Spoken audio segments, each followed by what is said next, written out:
Hello everyone and welcome back to my channel Shao. This is part 2 of the video. In part 1 the title was Finding Your Soulmate Through Numbers and I completed 1 to 7.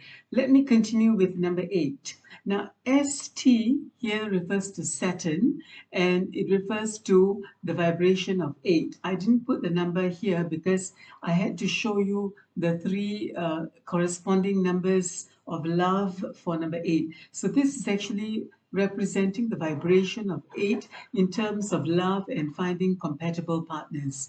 Now 8 has 3 compatible partners in terms of love, friendship, or even business deals, especially love, all right?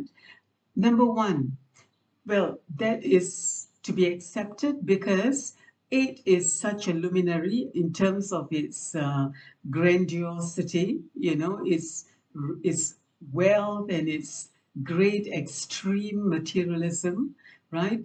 And 1 is the extreme leader, the pioneer, right? The innovator, the charismatic person. So it will love someone of its stature.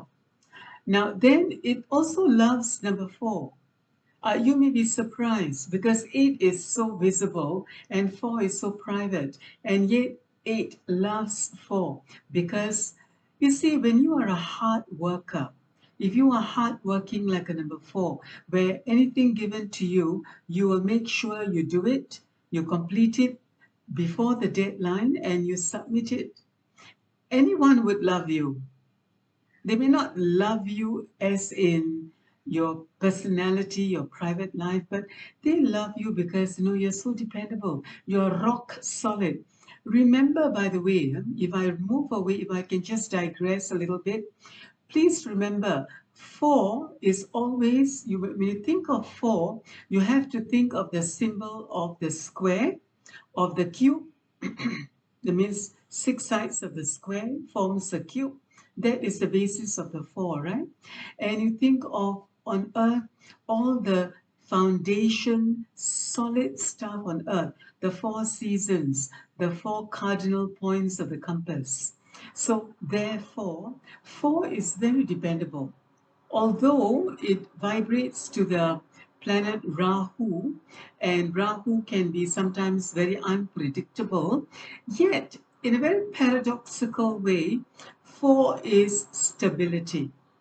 8.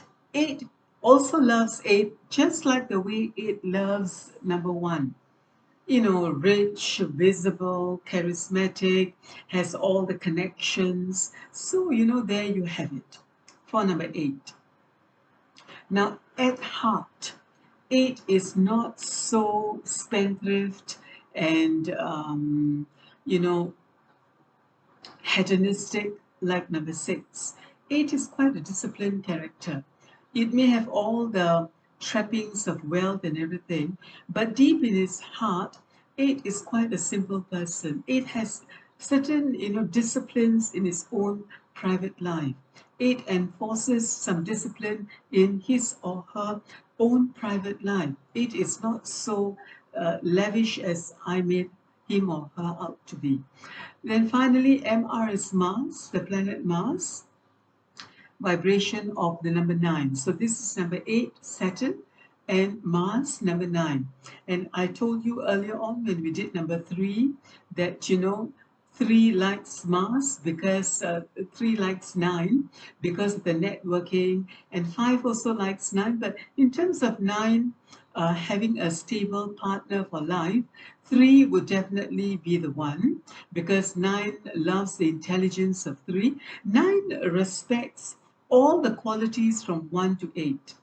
Because don't forget, in an occultic, symbolical way, all the numbers accumulate at number 9. So 9 is like a mirror, the mystical mirror. You put the mirror in front of you, you see you. And this is true. I'll give you an example. 2 plus 9 will give you 11. 11 reduces to a 2. 5 plus 9 will give you 14. 14 reduces to a 5. So, in a very mystical kind of occult mathematics, every number that comes before 9 sees its own reflection.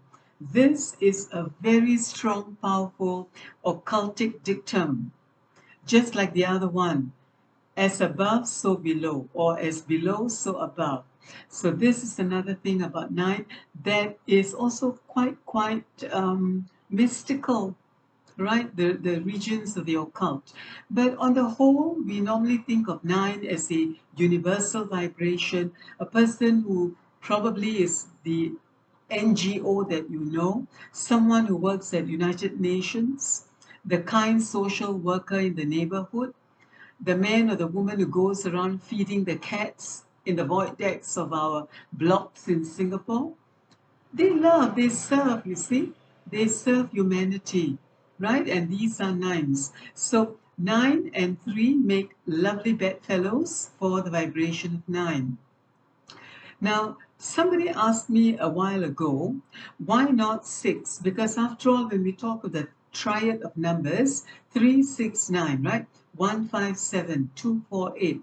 All right, now 6 and 9, I gave you the exposition in video 1, part 1 of the video. 6 and 9, 9 would love to display 6 and all that, right? All that is true, but it's a facade, right? But with 3, 9 values wisdom, right? 9 can appreciate and appreciate the beauty of 6 and all that.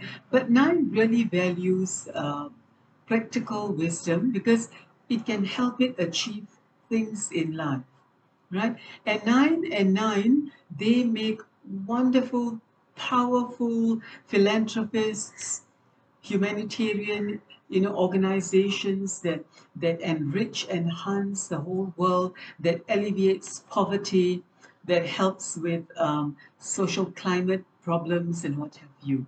Okay, so there in a brief, we have all the numbers 1 to 9 and how they uh, come up as lovers and partners and companions. Now, I have something quite cheeky. Again, it's controversial, but it's my point of view, so don't be offended, okay? Now, look at this funny thing. I cooked it up last night. After doing part 1 of the video, I went to bed and I thought about it, and early this morning, I made this up. Isn't that lovely? Yes, I'm doing the second part very early in the morning, Yes, just for you, my love. All right.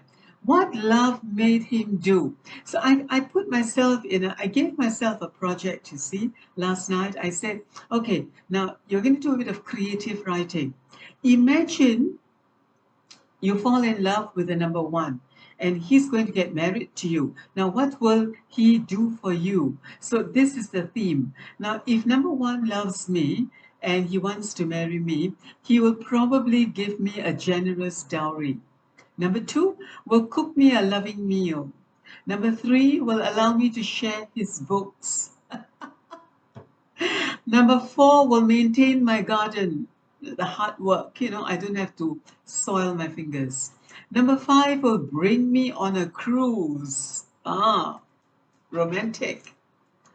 Number 6 will buy me a diamond necklace. Remember, extravagant, excessive 6. Number 7 will bring me out to somewhere very isolated and remote, probably a lakeside cabin.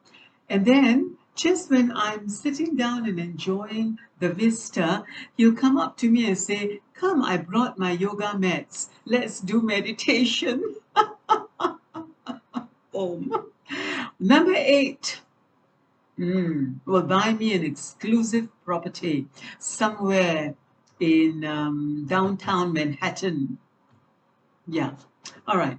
Number 9 will love me passionately. Oh, yes. And then run off to an NGO meeting. There you have it. It's quite cute. All right. I'm also going to end it. This morning, I'm full of life after a lovely cup of hot Nescafe.